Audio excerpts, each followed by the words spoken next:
Hey everybody, Trader Mike here. Hope everyone's having a great Father's Day. Just got back from spending some time with my dad and gonna go hang out with my stepdad in a little bit, but I just want to get in touch with you with the markets a little bit.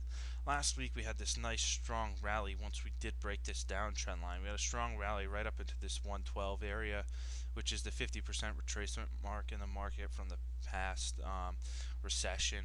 And the last 3 days of the week, we kind of just spun sideways here, which is a good sign because we could be building a base another day or so, building a base here for another leg up. Now, what a lot of traders are looking at, which is right, this green line right here, which is right around the 115 level here on the SPY. And because they're looking for the market to make a head and shoulders topping pattern. We have a shoulder right here, we have a head right here, and we could be forming another shoulder here coming up to around 115 before the market actually rolls over again. But to me, this is looking a little too familiar. Like what we look, I'm going to go back here, back to May, June, and July of 2009. And May, June, and July, we had a shoulder, we had a head, and we had another shoulder.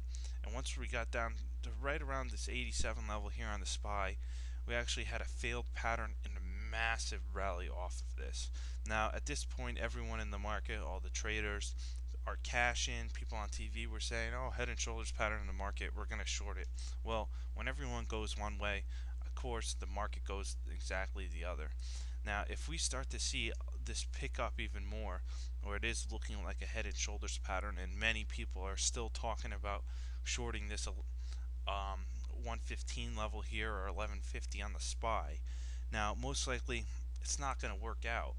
It may work out, and then we may get another failed pattern where we rally strong off of 104 here, which would act like the neckline.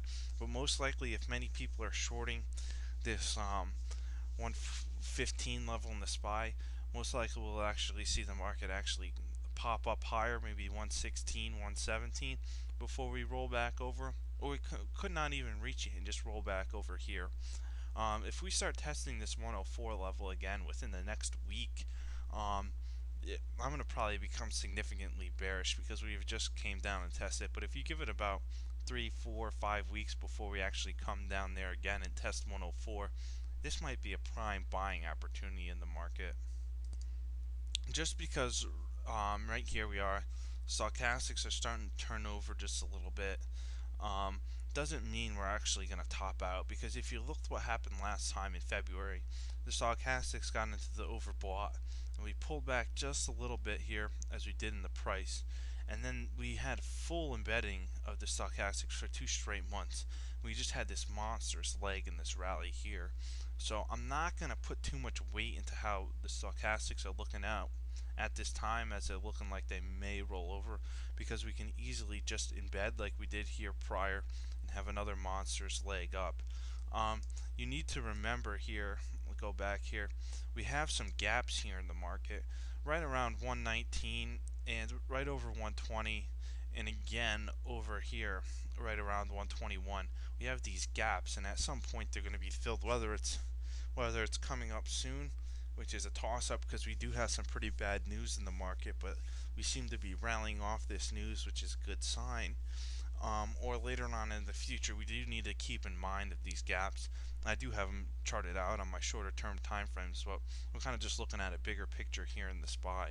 So my game plan is, if we roll over in the next couple weeks, to buy 104 levels, or if we continue to base out sideways here, to buy for the next leg up and just become cautious. As we are traders here, we don't like to have a full bullish or bearish stance on the market. We always have to move and let the market tell us where we're going to move and what to trade next. Other than that, I'll try to get a watch list out for you later tonight. Had some great calls last week. Under Armour calls that we bought up over 100%. Some people might have got a 200% gain out of them. But other than that, I'll try to check back in with you later. Have a good one, guys.